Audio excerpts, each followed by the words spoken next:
Chapter 15. The World Famous Watson Pet Hospital. Mom and Dad didn't know I was in the living room. We'd been back in Flint for a couple of weeks and they were still talking about what had happened, but never around us. The only thing I knew for sure was that the bomb wasn't dropped on the church by an airplane.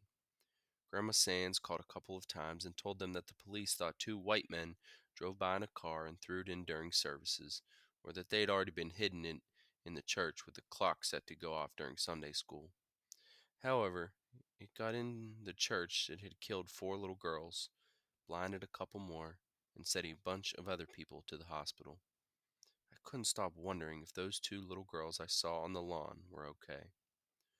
From my secret hiding place in the living room, I could listen to Mama and Dad, and it seemed like they spent most of the time trying to figure out how they could explain to us what had happened. Some of the time, they were mad. Some of the time, they were calm, and some of the time, they just sat on the couch and cried. Even though none of us kids got hurt by the bomb, they acted like they were worried about us. They weren't too worried about Byron and weren't worried at all about Joey.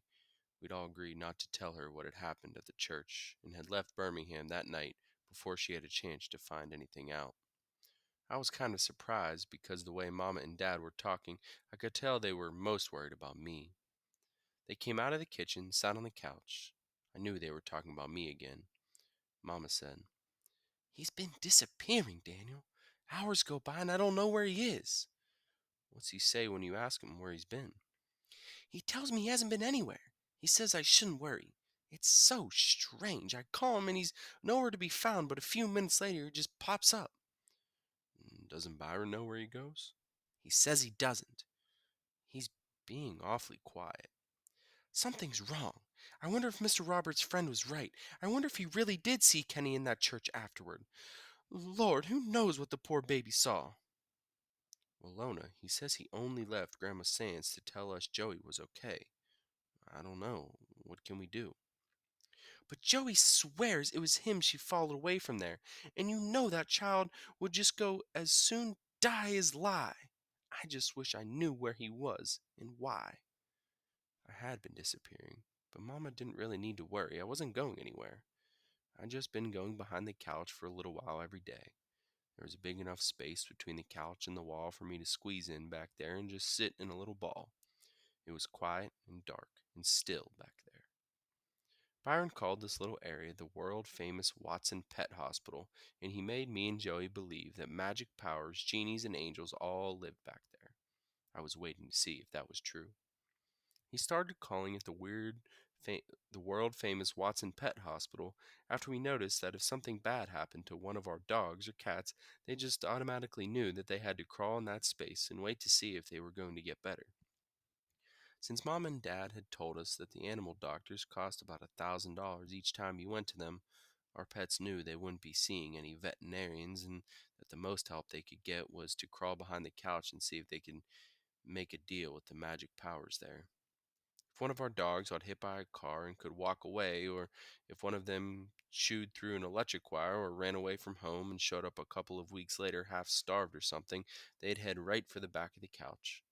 If one of our cats got beat up by a dog, or spent too much time throwing up disgusting pieces of things, or got thrown out of a tree or something, they'd zip right straight into the world famous Watson Pet Hospital. Those times when one of our pets got hurt, I'd wake up the next morning and run out to the living room and climb up on the back of the couch and look over to see how it was doing. If I looked down there and the dog looked up at me with sad eyes and banged his tail a couple of times before he put his head back down, or if that cat looked up and hissed at me, I knew they'd made it through their first night and that the magic powers were probably going to keep them alive. If when I looked behind the couch I just saw a crumpled up yellow towel where the dog or cat had been laying, I knew Mama would soon be telling us that Sooty or Fluffy or Scamp or Lady or whoever the patient was hadn't done too well and would be spending the rest of the time running around happily in cat or dog heaven. But I knew better. I knew that this was some made up garbage. I knew the magic powers had decided not to keep the animal alive and Dad had to get rid of the body before we woke up. It was kind of strange because whatever it was that was behind the couch seemed to work best on dogs. Whenever dogs survived the world famous Watson Pet Hospital, they always came out a lot friendlier. When they came out, They might walk kind of funny, but it seemed like all they wanted to do was lick you and wobble around after wherever you went. Blackie had been in the hospital twice, and he got along great with everyone now, even strangers, even cats. But cats were different.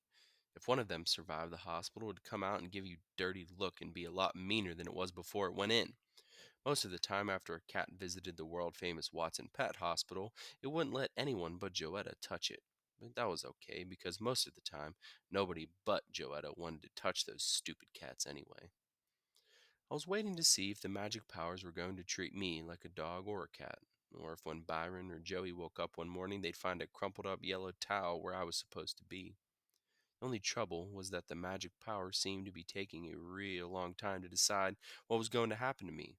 Maybe I wasn't spending enough time back there.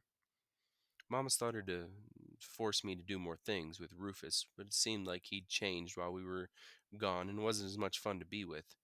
Him and Cody got real happy when I gave them my pillowcase full of dinosaurs.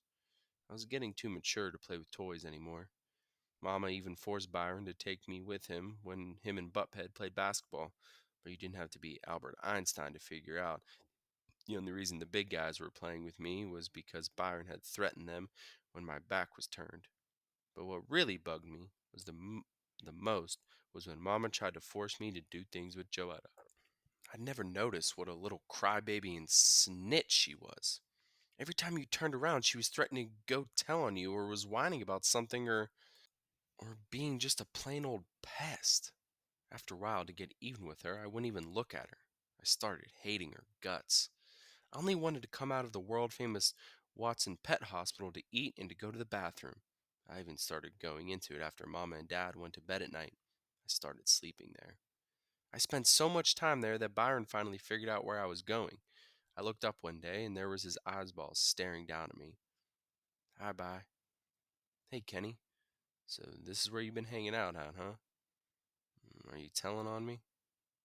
Man, when you ever known me to be a snitch? Never. You're right. He just kept looking at me. You want me to go get you something to eat? Uh-huh. Byron walked over and turned on the TV, then stuck his head back behind the couch. You want to watch some TV? Mm-hmm. His head disappeared, and he watched Batfink. When the show was over, his head came back. I'm going to play some ball. You want to come? I'll come in a minute. Bai looked like he didn't believe me. Cool, later. Even though Byron had a reputation for not being a snitch, I got the feeling he told on me. When they sat on the couch, Mom and Dad quit talking like nobody was around and got real careful about what they said. They started saying stuff about how proud they were of me and what a nice kid I was and junk like that, but it sounded like they'd been practicing what to say. I turned my ears off when they came around. Mama also quit bugging me to find out where I was going. I knew they'd busted me for sure when Joetta's snitchy little face started peeking around the couch every morning. Byron even started sleeping on the couch at night. Right after Mom and Dad went to bed, I crawled back there. He'd come out with his pillow and blanket. Night, Kenny. Night, Bye. Every morning I'd wake up and Byron would be looking down at me. He'd wake me up by touching the top of my head. Hey, Kenny. Hi, Bye. You already eat? Uh-huh. Come on. I crawled out from behind the couch and let Byron pour out my cereal and milk. After I finished, I said, Thanks. Wait, ain't you gonna change out of them PJs? Yeah. I changed and went back to the couch. Bye was sitting there.